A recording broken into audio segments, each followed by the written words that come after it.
ಸಿಕ್ಕ ನೆನ್ನೆನೂ ನಾನು ಹೇಳಿದ್ದೀನಿ, ನಾವು ಹೈಕಮಾಂಡ್ ಆಲ್ರೆಡಿ ನಾವು ಬೇಡಿಕೆ ಇಟ್ಟಿದ್ದೀವಿ. ಮುಂಚೆಯಿಂದನೂ ನಾವು ಮುಸಲ್ಮಾನ್ನ ಕೊಟ್ಕೊಂಡು ಬರ್ತಾಯಿದ್ವಿ. ಈ ಬಾರಿನ ಮುಸಲ್ಮಾನ್ ಕೊಡಿ ಅಂತ ಪಾರ್ಟಿದಲ್ಲಿ ಇಲ್ಲ 5 ಸತಿ ಕೊಟ್ಟಿದ್ದೀವಿ, 5 ಸತಿ ಸೋತಿದ್ದಾರೆ, ಈ ಬಾರಿ ಆಗಲ್ಲ ಅಂದರೆ ಇಲ್ಲ ಸರ್ ಈ ಬಾರಿ ಕೊಡಿ ನಾವು ಗೆಲ್ಸ್ಕೊಂಡು ಬರ್ತೀವಿ ಅಂತ ಕೇಳ್ಕೊಂಡಿದ್ದೀವಿ. ನಮ್ಮ ನಿರೀಕ್ಷೆ ಇದೆ. ಈಗ ನಮ್ಮ ಪಕ್ಷ ಏನು ಹೈಕಮಾಂಡ್ ನಾವು ಕೇಳಿದ್ದೀವಿ, ಮುಸಲ್ಮಾನ್ನೇ ಕೊಡಬೇಕಂತ ಕೇಳಿದ್ದೀವಿ. ಏನು ಹೇಳಿದ್ರು ನಾವು ಕೇಳ್ಬೋದಷ್ಟೇ, ನಮ್ಮ ಅಭಿಪ್ರಾಯ ಹೇಳ್ಬೋದಷ್ಟೇ. ತೀರ್ಮಾನ ಮಾಡೋದು ಯಾರು ನಮ್ಮ ಪಕ್ಷದಲ್ಲಿ? ಹೈಕಮಾಂಡ್ ಏನು ತೀರ್ಮಾನ ಮಾಡ್ತಾ ಅದಕ್ಕೆ ನಾವು ಬದ್ಧ ಇದ್ದೀವಿ. ಪಾರ್ಟಿ ನನಗೆ ಇನ್ಚಾರ್ಜ್ ಕೊಟ್ಟರೆ ಕೆಲಸ ಮಾಡ್ತೀವಿ. ಈಗ 3 ಬೈ ಎಲೆಕ್ಷನ್ ಬರ್ತದೆ, 3 ಈ ಬಾರಿ ಗೆಲ್ತೀವಿ ನಾವು. 3 ಚನ್ನಪಟ್ಟಣ ಇವತ್ತು ಬರ್ದಿಕ್ಕೊಳ್ಳಿ. ನೆನ್ನೆನ್ನು ಹುಬ್ಳಿ ಧಾರವಾಡಲ್ಲಿ ಹೇಳಿದ್ದೀನಿ ನಾನು. ಕುಮಾರಸ್ವಾಮಿ ಅವರು ಎಲ್ಲ ರಾತ್ರಿ ಕನಸು ನೋಡ್ರೆ, ಕುಮಾರಸ್ವಾಮಿ ಅವರು ಹಗ್ಲು ಕನಸು ನೋಡ್ತಾವ್ರೆ. ಈ ಬಾರಿ ನಾವು ಕನಿಷ್ಠ ಚನ್ನಪಟ್ಟಣದಲ್ಲಿ 30,000 ಲೀಡಲ್ ಗೆಲ್ತೀವಿ. ಬರ್ದಿಕ್ಕೊಳ್ಳಿ ನೀವು. ಇದು ಇವತ್ತಿನ ತಾರೀಖು ಸಮೇತ ಡೇಟ್ ಸಮೇತ ಬರ್ದಿಕ್ಕೊಳ್ಳಿ.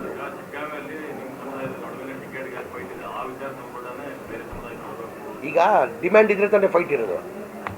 ಈಗ BJPಯಲ್ಲಿ ಫೈಟ್ ಇದೆ, ಯಾರು ಕೇಳೋರೇ ಇಲ್ಲ ಅಂತೆ. ಈಗ BJಪಿಯವರು ಕೇಳೋರಿದ್ದಾರಾ? ಅದು ಸಹಜ, ಅದು ರಾಜಕೀಯದಲ್ಲಿ ಸಹಜ. ಈಗ ನಮ್ಮಲ್ಲಿ ಖಾದ್ರಿ ಅವರಿದ್ದಾರೆ, ಪಠಾಣ್ ಅವ್ರು ಕೇಳ್ತಾರೆ, ಸುಮಾನಿ ಅವ್ರು ಕೇಳ್ತಾರೆ, ಇನ್ಯಾರೋ ಇಬ್ಬರು ಕೇಳ್ತಾರೆ. ಕೇಳೋದ್ರಲ್ಲಿ ತಪ್ಪೇನಿಲ್ಲ. CM ಇಬ್ರಾಹಿಂ ಮಗ ಫೈಜ್ ಅಂತ ಅವರು ಕೇಳ್ತಾವ್ರೆ. ಯಾರನ್ನ ಒಬ್ರಿಗೆ ಕೊಡೋಕ್ಕೆ ಸಾಧ್ಯ ತಾನೆ? ಯಾರೋ ಒಬ್ರಿಗೆ ಯಾರಿಗಾನ ಕೊಡ್ತಾರೆ, ಎಲ್ಲ ಸೇರಿ ಕೆಲಸ ಮಾಡ್ತಾರೆ ಪಾರ್ಟಿ. ಯಾರು ಸರ್? ಹಾಂ,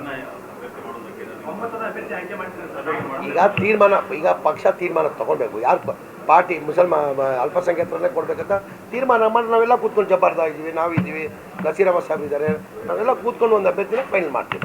ಸಿದ್ದರಾಮಯ್ಯ ಅವರು ಮುಖ್ಯಮಂತ್ರಿ 5 ವರ್ಷ ಆಗಬೇಕು ಅನ್ನೋ ನಿಮ್ಮ ಇಚ್ಛೆ ಎಲ್ಲ ಕಡೆ ಹೇಳಿದ್ರಿ. ಆದರೆ ದೇಶಪಾಂಡೆ ಅವರು ಈಗ ಒಂದು ಮಾತನ್ನೇ ಹೇಳಿದ್ದಾರೆ, ನನಗೂ ಕೂಡ CM ಆಗೋ ಆಸೆ ಇದೆ, ನಾನು ಕೂಡ CM ಆಗೋದು ಆಸೆ. ನಿಮ್ಗೆ ಇಲ್ವಾ?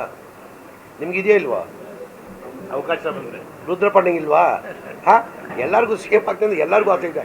ಆ ಕುರ್ಚಿ ಖಾಲಿ ಇಲ್ಲ ಸರ್. ಇಲ್ಲ, ಎಲ್ಲರಿಗೂ ಆಸೆ. ಈಗ ಮುಖ್ಯಮಂತ್ರಿ ಆಸೆ ಯಾರಿಗೂ ಇಲ್ಲಲ್ವಾ? ಈಗ ನಮ್ಮಲ್ಲಿ ಕುರ್ಚಿ ಖಾಲಿ ಇಲ್ಲ. ಅಲ್ಲಿ ಟಗರ್ ಕೂತವ್ರಲ್ಲಿ. ಟಗರ್ನ ಆ ಕುರ್ಚಿನ ಇಳಿಸೋದು ಭಾಳ ಕಷ್ಟ. ಅದಾಗಲ್ಲ, ಸಾಧ್ಯನೇ ಇಲ್ಲ. ಟಗರೇ ಅದು.